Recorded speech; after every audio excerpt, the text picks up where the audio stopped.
Hey guys, I'm Mike and we're back here for the video, guys. In this video, we will be looking at Week 6 waiver wire targets. Now, this will actually start a new series that we'll be doing on my channel, which is fantasy football related. It's going to be the best waiver wire pickups each and every week. We're also going to be looking at the biggest injuries in football. We're also going to be looking at different things related to fantasy and real football. So if you're a fantasy football fan, this is for you. If you're a football fan, this is for you. So let's get started, guys. Let's start off with talking about the biggest injuries from this weekend's games. Now, this does not include the Monday night game. I am recording this on Sunday and we're posting it on Monday, so just keep that in mind. Biggest injuries, though, we have number one has to be Odell Beckham. He fractured his ankle and most likely he actually will need surgery, so he'll most likely be out for the season, which is very, very sad. And to be honest, with every injury, though, we have to say who gets a bump up, who gets, something better, to help. Obviously, this is a horrible injury, but we have to look at the positives of other players on the New York Giants who could get a bump. Number one, I would say, is their tight end.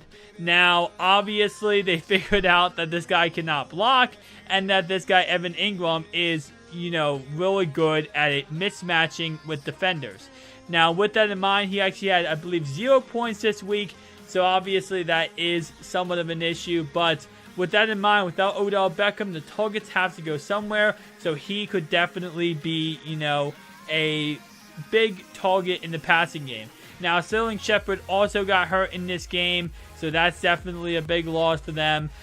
Not sure about his injury yet. He might come back next week. He might be fine. But for right now,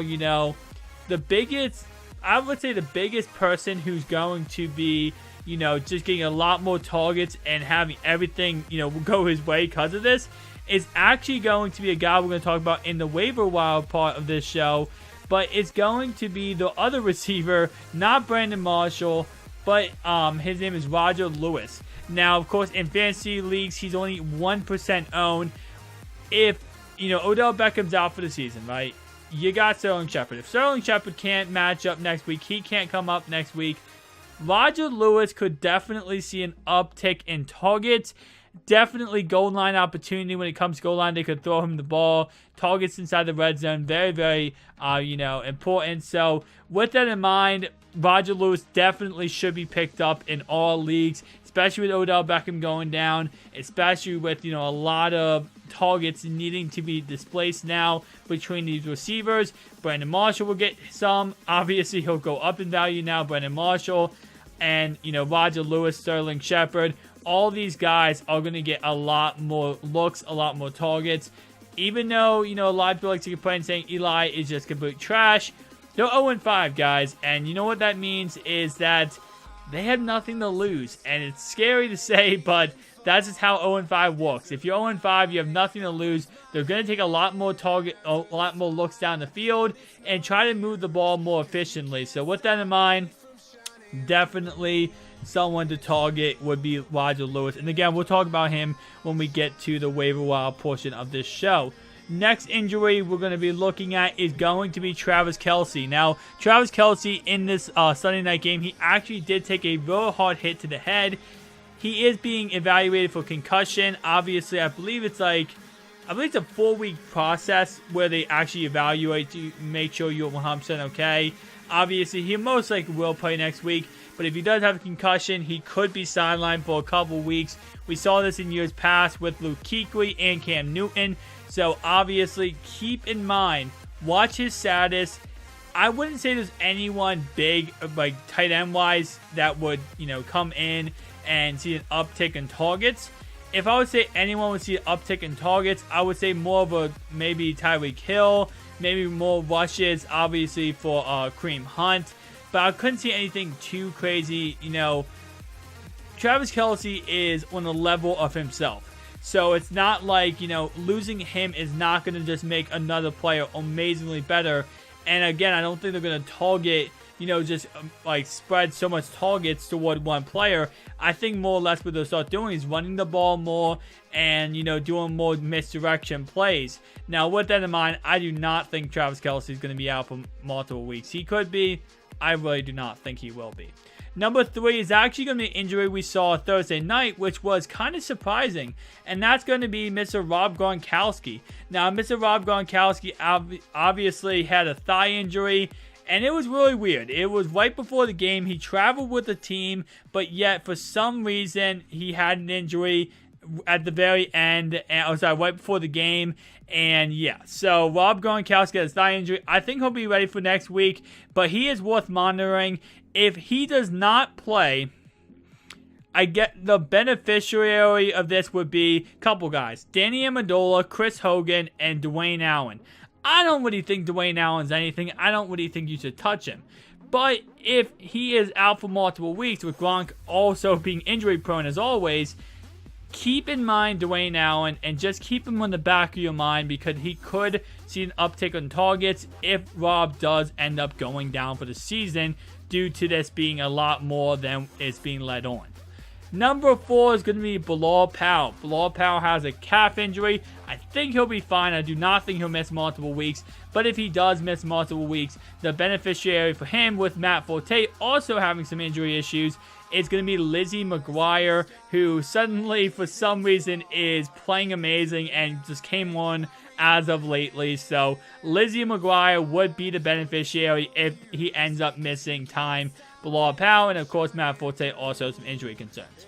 Terrence West is just, not doing anything, definitely going downhill with everything that's going on, and now he's hurt. He got hurt early in the Oakland game with a calf injury. If he misses any times, or in all general, I think Terrence West is done. If you have him fantasy football, drop him. Pick up Alex Collins, pick up Javaris Allen. Those guys are going to be the beneficiaries of Terrence West missing time. But to be honest, I don't even think you should own Mr. Terrence West in general. Number 6 would be Charles Clay. He actually had a hard hit by Sean Williams to his left leg. So I definitely keep that, in the back of your head. Keep checking the status of Charles Clay if you do have him as your tight end. But I would probably look for another tight end in all honesty, because that was a hard hit on his leg. Number 7 going to be Devontae Parker. They said after the game he had a sprained ankle. To be honest with Devontae Parker, my bad. I would just keep monitoring him. I don't really think he's a game changer type of receiver, especially what he's been doing this year so far, with not doing anything spectacular in fantasy football. So I just, honestly, keep an eye on him, but I'd probably look for another option in all honesty, especially if this injury ends up, continuing. Alright guys, so now let's get to the waiver wire portion of the show. Let's start off with running back. We'll go running back, wide receiver, tight end, and then quarterback. Number 1, running back. Now, as you can see, I do have the percentages of each single player owned in their for ESPN leagues. Now, how I'm looking at this is I wanted to show some players, like, for example, Aaron Jones, 65% owned. Obviously, most leagues will have him. So I do have him, and I also have players like, Wayne Gallman, who has 26% owned. So I want to show players who will really own and players who aren't owned at all. Try to mix it up a little bit, because, again, some of these guys will be owning your league, and some of these guys will not be. So, number 1, Aaron Jones. Aaron Jones had over 100 yards and a touchdown in the Packers win over the Cowboys.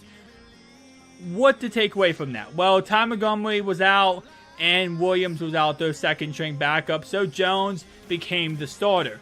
Now, I'm not saying to pick up Jones and he's going to be the starter each and every week. I do think he will earn some kind of playing time after how good he played against the Cowboys.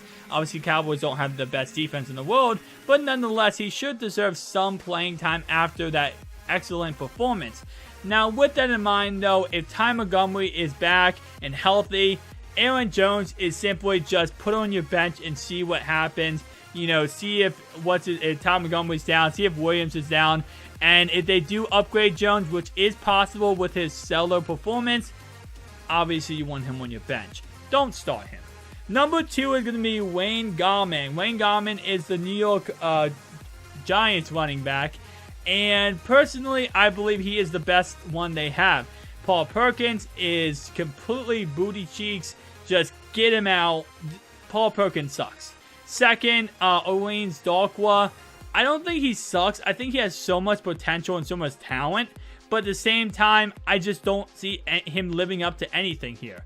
So I think Wayne Gallman is going to be the guy to go ahead and target and go ahead and pick up. He's only 26% owned, and that needs to be 100% owned. Especially, I know the Giants cannot run the ball. The Giants are 0-5. The Giants look like crap. But guys, you have to understand, if he's a starting running back and he gets, 20, 30 carries a game, he might suck. He might be awful. He might not be, but the team might be awful. But what we have seen in the past is, even if the team's awful, if he's going to get 30 carries a game, in the PPR league, one thing, let's say he gets 30 carries a game, maybe like 2 catches. You're at least going to get 10 points, 15 points maybe. In the standard league, he's at least going to get goal line opportunities. He's going to be able to get some points for you. So you got to pick him up. Even if you just put him on your bench, see what happens.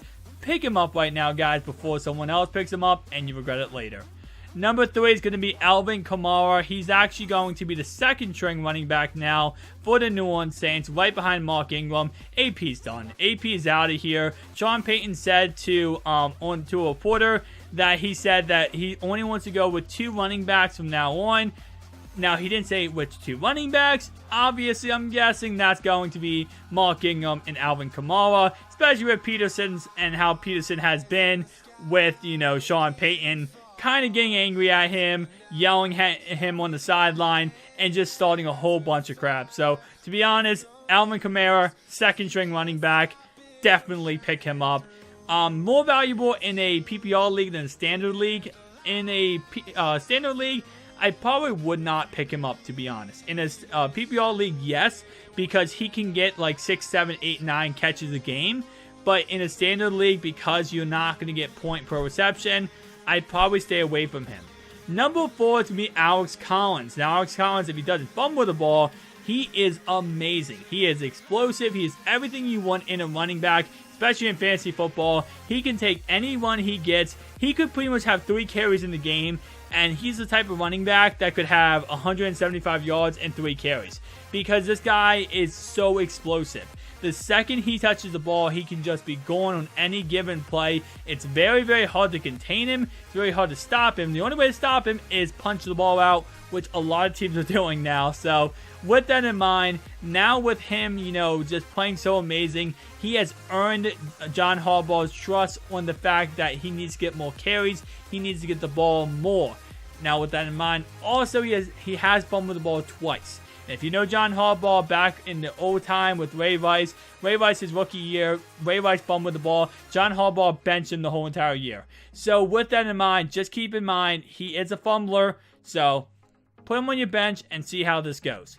Thomas Rawls is number 5. Now, right now, Seattle's halfbacks are a mess.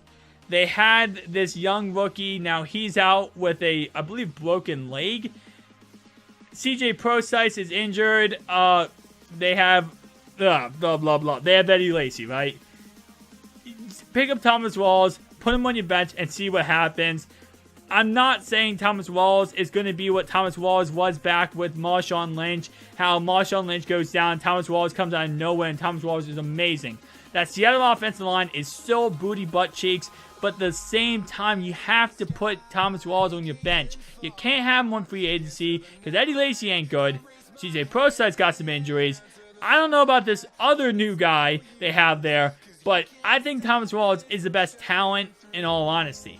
Now, the next guy we have is CJ Prosise. Yes, he is injured, and he is coming back this week from injury. So keep that in mind. A lot of people probably cut him because he got injured, but he is coming back.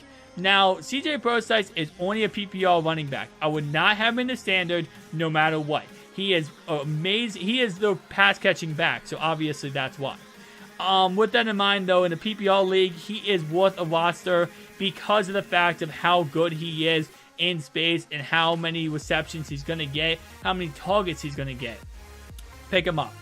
Andre Ellington, now he is technically Chris Johnson's backup, but it's kind of weird with that concept because, yes, he is Chris Johnson's backup, but Andre Ellington is going to be the pass-catching role until David Johnson comes back week 10. Now, personally, if you look at what he has done, he has actually done some pretty good, he's had some pretty good days, in all honesty. And again, it has all come through the passing game and 0 through the rushing game. So if this is you in a standard league, do not touch Ellington. But if you're in a PPR league, pick him up and see what you can do with him. Because again, he's going to get a lot of receptions. And, if he gets 5 receptions, 50 yards, that's 10 points right there. That's a pretty good day, in all honesty. Alright, guys, so now we're going to be switching over to waiver wire wide receivers to pick up.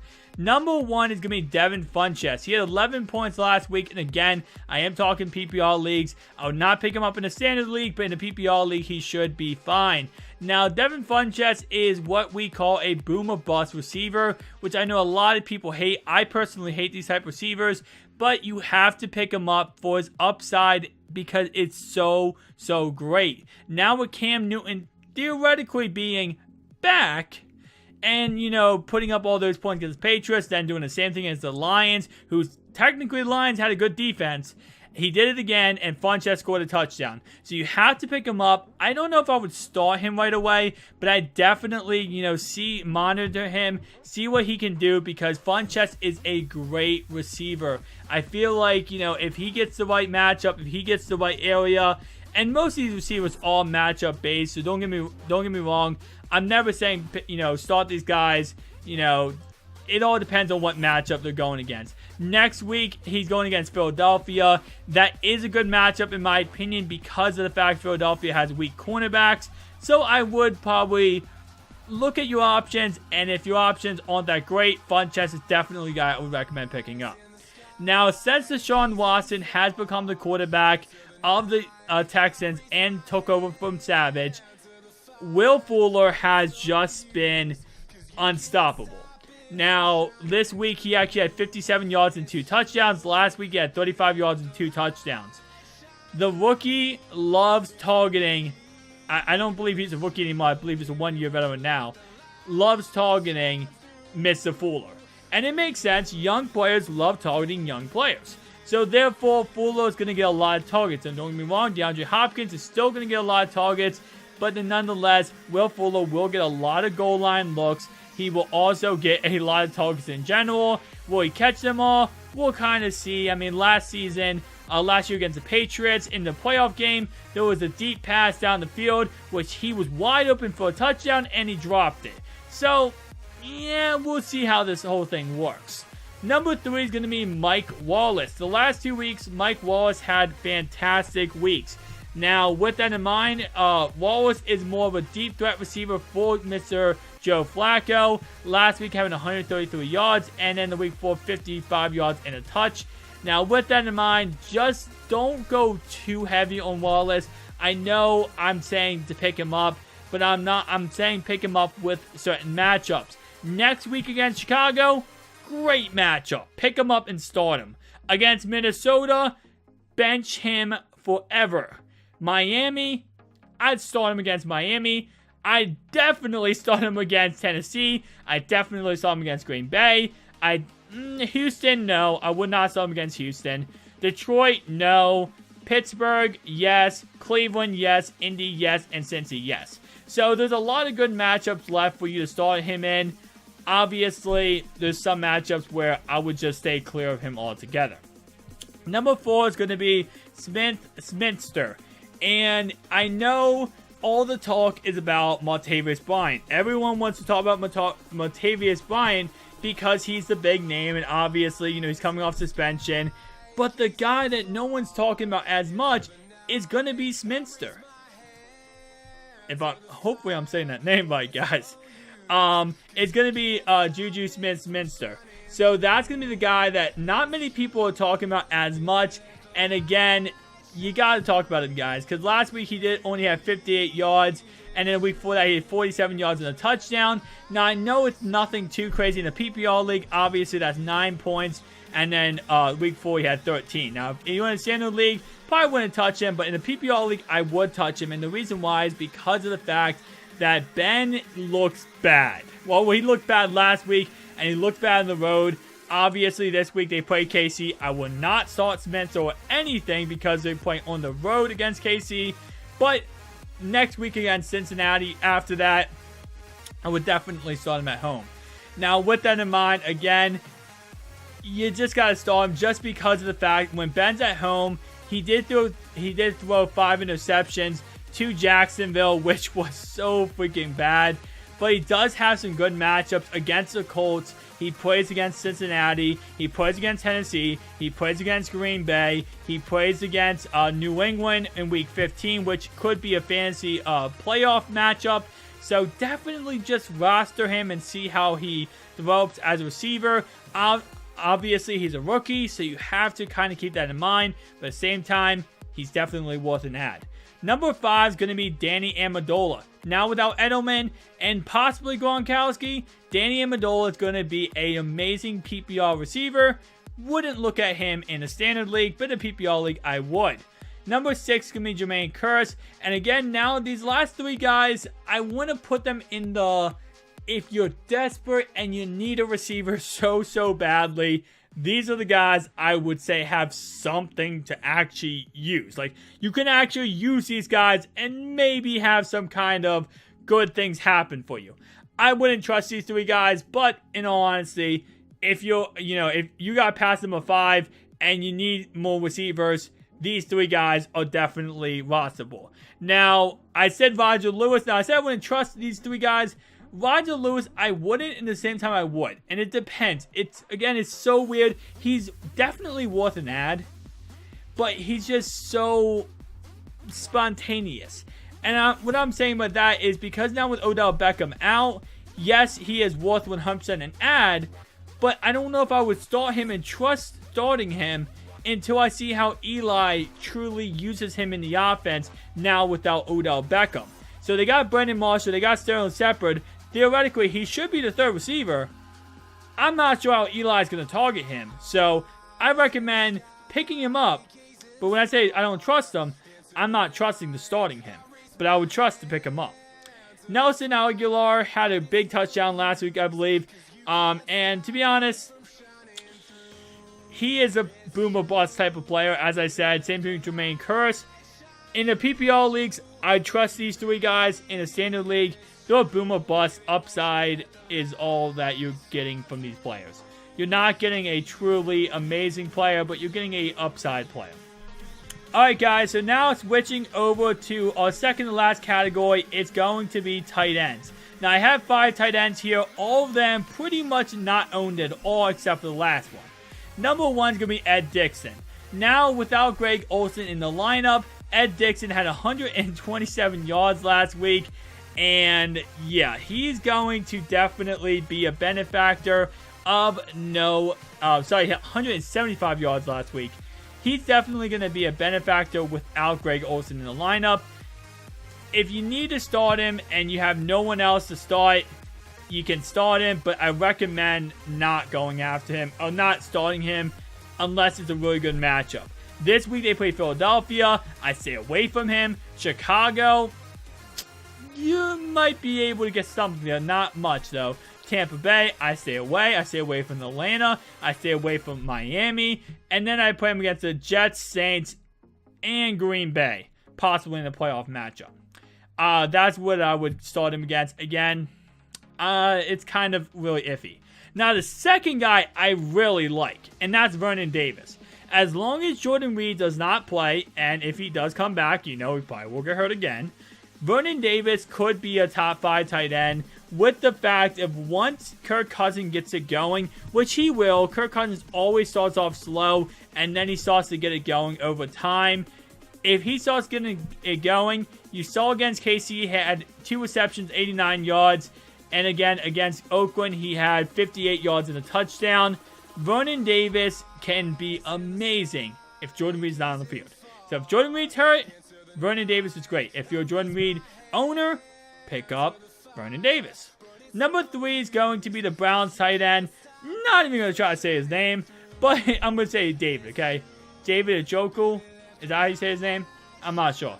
But anyway, Kaiser's young. Kaiser's a rookie. Tight ends are rookies' best friends. Now, we saw last week he had a pretty good game. Will he continue that? I'm not sure.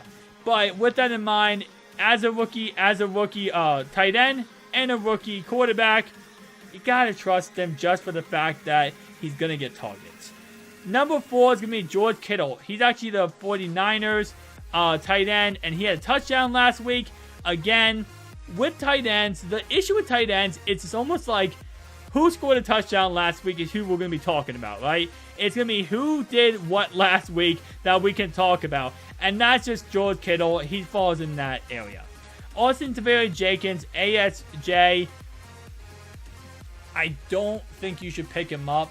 But if you're so desperate and you are in a really, really deep league, and the trash can, like there literally is a trash can on your back, like on free agency, says trash can, maybe pick that up and then pick up ASJ. I don't trust ASJ. I don't think he's going to do anything. I put him on this list because he's an option. I don't think he's going to be that great. He's in a bad offense in New York. The Jets are abysmal. I mean, they're 3-2, don't get me wrong. They're great. They're actually doing pretty good right now. But nonetheless, they don't throw to the tight end. The Jets do not throw to the tight end. Last week, ASJ had a decent week. But nonetheless, they don't throw to the tight end. So, I pick him up if you are really desperate. But I have to say, really desperate. Alright guys, so now let's go on to quarterbacks. Waiver wire quarterbacks: Alex Smith, Deshaun Watson, Carson Wentz, Phillip Rivers, Josh McCown, and Brian Hoyer. Any of these guys are available in your league, except for Brian Hoyer and Josh McCown. Pick them up ASAP. If you are hurting for quarterback, of course. I'm not saying if you already have a great quarterback, don't pick them up, unless you need, a bye week fill-in. Josh McCown is only good for certain matchups, depending on the matchup start for him, and same thing with Brian Hoyer. But these two guys could be very good if the matchup is correct. And our final category, guys, we'll be looking at today is going to be fantasy handcuffs. These guys are guys, if you are the owner of the starting running back, you might want to be looking at your handcuffs, especially getting later in the season. Second thing, if you just have a spot on your bench and you just want to have someone on your bench that has the upside of everything in this world, these guys might be someone to look at. Number 1 is going to be James Conner. He is 7% owned, and he is Le'Veon Bell main handcuff. And if Le'Veon Bell, like he seems to do, gets hurt, he will become the starter, and he will get the Le'Veon Bell type of carries. He will get a lot of work, and he will be not Le'Veon Bell, but we saw a couple years back D'Angelo Williams when Le'Veon Bell was suspended for 4 games. D'Angelo Williams was a top 5 halfback in the league. You know what's going to happen. Number 2, Tariq Cohen. Now, he's 84% owned, as you can see, but he is Jordan Howard's main backup. The reason why he's so heavily owned is because they were actually using him as pretty much a, 1-2 punch with him and Howard. But if he is available in your league, pick him up. A lot of leagues might actually drop him after last week, I believe. He just put up a goose egg. He plays tonight, but the week before last, week 4, he put up a goose egg. So if he doesn't do good this week, you might see a lot of him on the waiver wire. Pick him up. Number 3 is going to be Matt Breida, and he's going to be Carlos Hyde's backup. Carlos Hyde has a lot of injury problems. He's very injury prone. And Matt Breida actually had more yards rushing in this Colts game than Carlos Hyde did. Pick him up. 7% owned. Alex Collins, we already talked about him. He will be, technically speaking, Javalis Allen's backup. Javalis Allen's, handcuff if West does miss time. Jeremy Hill is going to be Joe Mixon's handcuff. Now, a lot of people might say, whoa. Joe Mixon's handcuff is Bernard because Bernard's behind him. No. Bernard is the pass-catching back. The guy who runs between the tackles and will get 30 carries a game, right now where Joe Mixon would be, what Joe Mixon is doing right now, not 30 carries a game, but, he's getting a lot of carries a game. That's where Jeremy Hill is. Jeremy Hill is between the tackles, right up the middle type of runner. He is the Joe Mixon. Joe Mixon's replacing him. Joe Mixon goes down, Jeremy Hill will be that back, and Bernard will still be the pass-catching back. So Jeremy Hill is going to be Mixon's handcuff. Number 6 is actually a questionable one. So, Zeke Elliott, I'm not sure. I did not hear anything about the suspension yet. I'm not sure they 100% came up with a rule yet on Zeke Elliott's suspension. But with that in mind, there's a lot of talk about who is his actual handcuff. Now, obviously, you know, a lot of people saying Alfred Morris is his handcuff. It's not 100% that's not 100% true. Alfred Morris is the change of pace halfback, so he's not their theoretical handcuff. He is their change of pace halfback. So what we see right now is every single, you know, game, McFadden is inactive. I think he's inactive because he would theoretically be the starter if Zeke Elliott does get suspended or gets hurt. And, you know, it would kind of be like McFadden comes in for Elliott, and then, you know, Rod Smith and Alfred Morris are going to be that change of pace type of halfback that would come in and, you know, replace McFadden when McFadden's tired and all that kind of good stuff. So, nonetheless, we'll kind of see how that whole thing works out in the end. Again, not sure. I did not hear anything about Zeke Elliott's suspension. Number 7 is going to be Andre Ellington. I talked about him. He's Chris Johnson's handcuff. And right now, he's really good in the pass game. Jamal Charles is going to be C.J. Anderson's handcuff. If C.J. Anderson does go down with injury, which he has done many times in his career, the handcuff to own is going to be Mr. Jamal Charles. And obviously, we all know how good Jamal Charles is. Marlon Mack is actually a guy I would probably pick up, and I was actually going to put him in my waiver wire show, but I kind of am iffy about this.